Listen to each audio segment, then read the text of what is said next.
दृष्टि आईएएस के टुडे जी के प्रोग्राम में आपका स्वागत है। शुरुआत करते हैं पिछले अभ्यास प्रश्न से, जिसमें हमने आपसे पूछा था हाल ही में समाचारों में देखी गई चिटे लुई नदी किस राज्य से संबंधित है। आपके ऑप्शन थे option A Mizoram, option B Manipur, option C Nagaland या फिर ऑप्शन डी अरुणाचल प्रदेश। तो इस प्रश्न का सही उत्तर है विकल्प ए मिजोरम।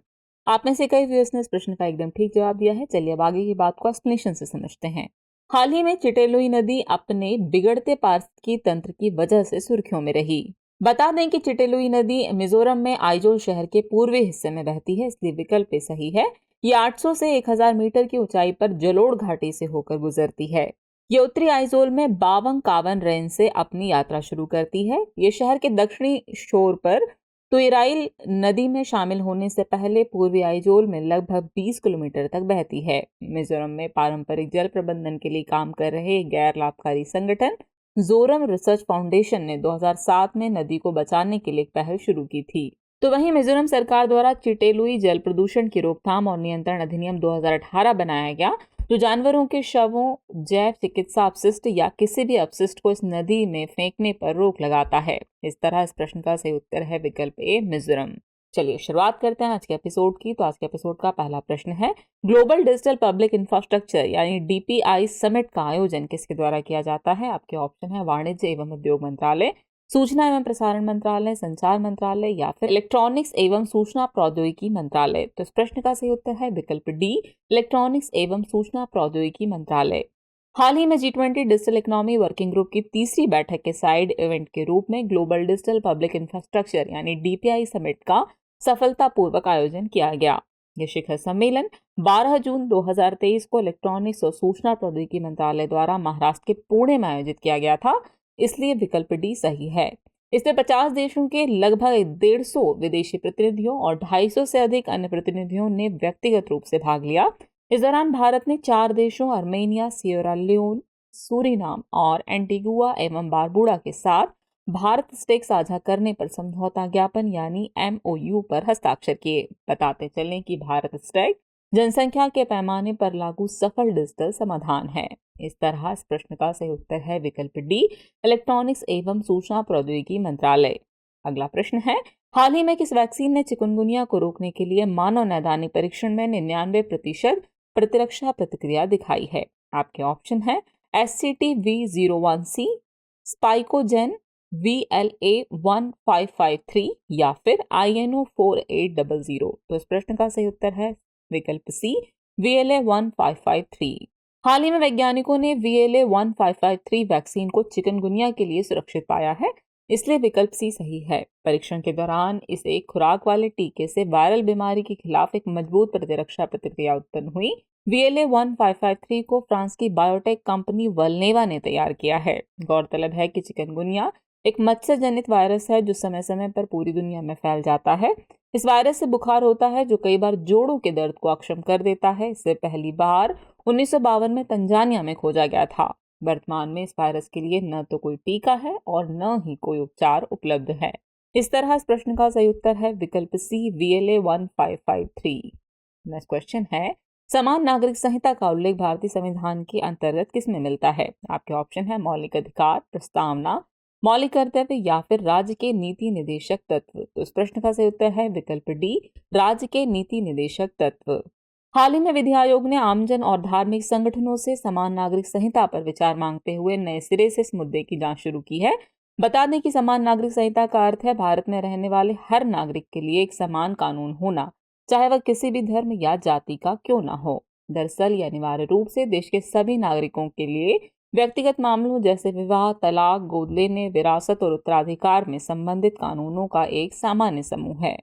भारतीय संविधान का अनुच्छेद 44 ये कहता है कि राज्य भारत के पूरे क्षेत्र में नागरिकों के लिए एक समान नागरिक संहिता सुरक्षित करने का प्रयास करेगा। गौरतलब है कि अनुच्छेद 44 राज्य के नीति निर्देशक सिद्धांतों में से एक है, इसलिए विकल्प डी सही है। यानी इस प्रश्न का सही उत्तर हुआ विकल्प डी राज्य के नीति निर्देशक तत्व। नेक्स्ट क्वेश्चन है, विमेन 20 शिखर सम्मेलन 2023 का आयोजन किस शहर में किया जा रहा है। आपके ऑप्शन है तिरुवनंतपुरम, मैसूर, महाबलीपुरम या फिर चेन्नई। तो इस प्रश्न का सही उत्तर है विकल्प सी महाबलीपुरम। हाल ही में विमेन 20 शिखर सम्मेलन या W20 समिट का शुभारंभ हुआ। इस शिखर सम्मेलन का आयोजन 14 से 16 जून 2023 तक तमिलनाडु के महाबलीपुरम में हो रहा है, इसलिए विकल्प सी सही है। इस वर्ष के शिखर सम्मेलन की थीम महिला नेतृत्व, विकास, परिवर्तन, फलना फूलना और आगे बढ़ना है, यानी women lead development, transform, thrive and transcend. बता दें कि W20 G20 का एक एंगेजमेंट समूह है जिसे 2015 में G20 की तुर्की की अध्यक्षता के तहत बनाया गया था। इसका प्राथमिक उद्देश्य महिला सशक्तिकरण और महिलाओं के अधिकारों की वकालत करना एवं समाज में महिलाओं की आवाज को उठाना है। भारत का W20 एजेंडा 5 प्रमुख प्राथमिकताओं पर केंद्रित है। पहला है महिला उद्यमिता, दूसरा है जमीनी स्तर पर महिलाओं का नेतृत्व, तीसरा है लैंगिक डिजिटल विभाजन को पाटना, चौथा है शिक्षा एवं कौशल विकास और पांचवा है जलवायु परिवर्तन। इस तरह इस प्रश्न का सही उत्तर है विकल्प सी, महाबलीपुरम। नेक्स्ट क्वेश्चन है, निम्नलिखित देशों पर विचार कीजिए। पहला है इक्वेटोरियल गिनी, दूसरा है कैमरून, तीसरा है कांगो लोकतांत्रिक गणराज्य और चौथा है अंगोला।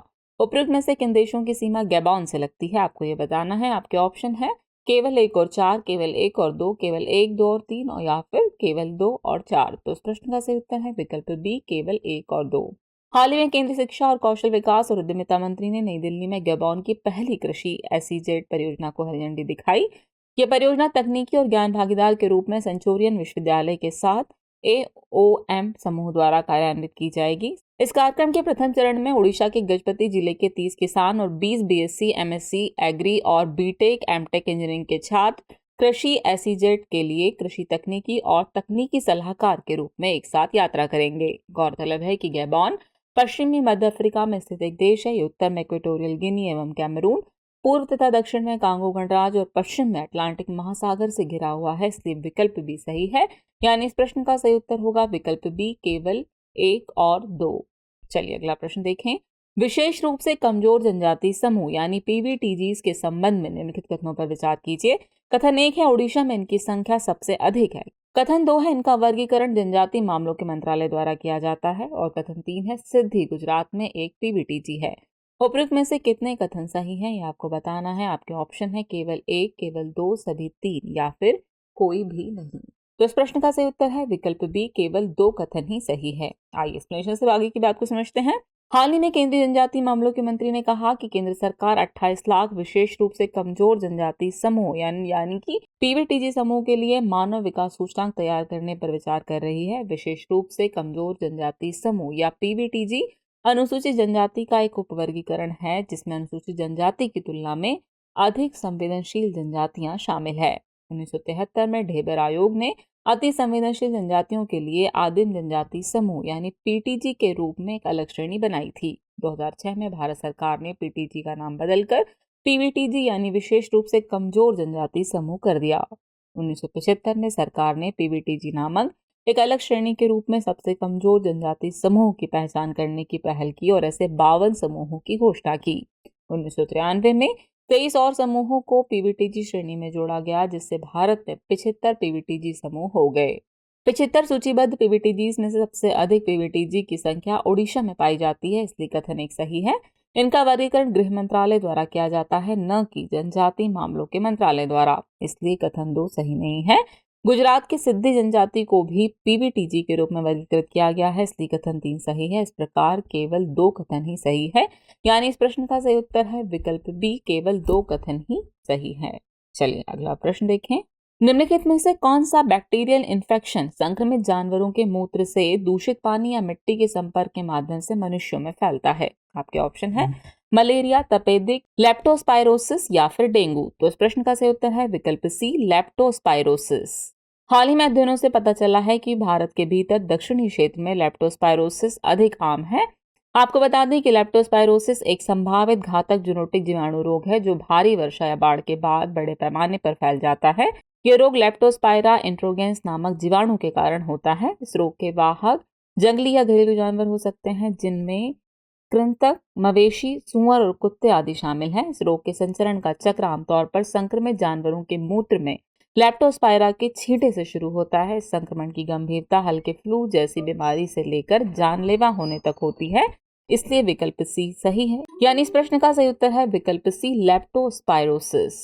अगला प्रश्न है मुख्यमंत्री के संबंध में निम्नलिखित कथनों पर विचार कीजिए। कथन 1 है, यह किसी राज्य का वास्तविक कार्यकारी प्रधान होता है।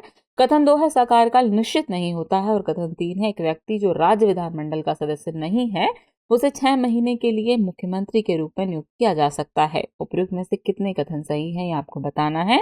आपके ऑप्शन है केवल 1, केवल 2, सभी 3 या फिर कोई भी नहीं। तो इस प्रश्न का सही उत्तर है विकल्प सी, सभी 3 कथन सही है। आइए एक्सप्लेनेशन देखते हैं। कुछ राज्यों में होने वाले विधानसभा चुनावों से पहले कई राजनीतिक दल अपने अपने मुख्यमंत्री पद के उम्मीदवारों के नाम पर मंथन कर रहे हैं। गौरतलब है कि मुख्यमंत्री किसी राज्य का वास्तविक कार्यकारी प्रधान होता है, इसलिए कथन 1 सही है। भारतीय संविधान के अनुच्छेद 164 के मुताबिक मुख्यमंत्री की नियुक्ति राज्यपाल द्वारा की जाती है। विधानसभा चुनावों में बहुमत प्राप्त करने वाले राजनीतिक दल के नेता को राज्य के मुख्यमंत्री के रूप में नियुक्त किया जाता है। इसका कार्यकाल निश्चित नहीं होता है, बल्कि वह राज्यपाल के प्रसाद पर्यंत पद धारण करता है, इसलिए कथन 2 सही है। एक व्यक्ति जो राज्य विधानमंडल का सदस्य नहीं है उसे 6 महीने के लिए मुख्यमंत्री के रूप में नियुक्त किया जा सकता है, लेकिन इस अवधि के भीतर उसे राज्य विधानमंडल का सदस्य बनना होगा। ऐसा न होने पर वह मुख्यमंत्री नहीं रहेगा, इसलिए कथन 3 सही है। इस प्रकार तीनों कथन सही है, यानी इस प्रश्न का सही उत्तर होगा विकल्प सी, सभी 3 कथन सही हैं।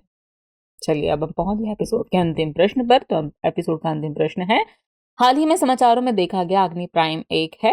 आपके ऑप्शन है क्रूज मिसाइल, बैलिस्टिक मिसाइल, हवा से हवा में मार करने वाली मिसाइल या फिर एयर डिफेंस मिसाइल। तो इस प्रश्न का सही उत्तर है विकल्प बी, बैलिस्टिक मिसाइल।